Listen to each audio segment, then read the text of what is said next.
I think it's important for at least some of us who have this newfound freedom and these choices and opportunities to explore the art making world, because I think I'm also leaving a mark, and a lot of my colleagues remind me of that, and the scholars, I know scholars all over the country who are also very encouraging of the pathway that I've chosen. Sandra Cisneros is one of my mentors. She's very interested in publishing my work. I just got an email about that yesterday. She's going to create like a whole new imprint. It's going to be called Chincona Publications. So, these are amazing opportunities. So this is not about following along a path where so many have tread before. It's like breaking open the mold and trying on different shoes and walking in a way that really helps all of us grow to have more opportunities. When did you come back to Fort Worth? This very last time, it was after my trip to Nepal.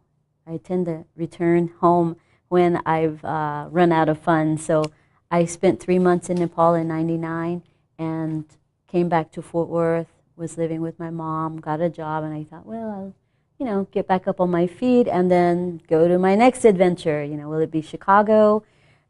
Pilsen, all that area really appeals to me. Bay Area, I have a lot of Chicano, Latino colleagues there, writers and people working in the nonprofit sector, because we're all about social activism. All of us are doing social activism as artists.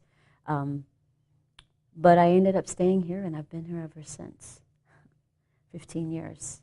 And I did speak with a literary arts director, Kevin Chen, and he advised me. He said, yeah, you could move to San Francisco, be one of many, or you could just go back to North Texas and plow that hard ground, but create some groundbreaking movement towards change in terms of Latino arts and culture.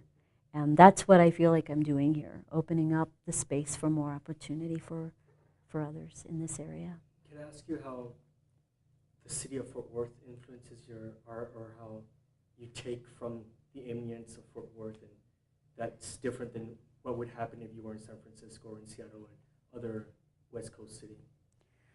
Well, I learn from my colegas because they're often, they're out there on the front lines demonstrating, or they're creating really amazing, colorful, vibrant visual art campaigns to support, occupations and demonstrations on the ground. So that inspires me. And there's a lot of reasons why we need to be moving and shaking things up in this city still. And even though there have been some pretty positive and progressive movements, but now I have colleagues now here, and I'm meeting kind of my tribe here, and that's really important. And they're people of all ages and ethnicities and backgrounds, and I like that feeling because I never felt that sense before in terms of moving towards progressive action, in terms of, let's say, urban gas drilling and fracking, in terms of access to top administrative posts for people of color, working in the private sector, or even changing up things within the school administration of the Fort Worth ISD. Or something as simple and maybe seemingly not so necessary, but putting in urban gardens, and growing that as a movement. I have a friend who just helped set up some garden boxes on the rooftop of the YMCA this morning, and having him as a colleague and person I can interact with helps me to know, how I can plug in so that there are Latino voices and Latino decision makers working on that kind of front.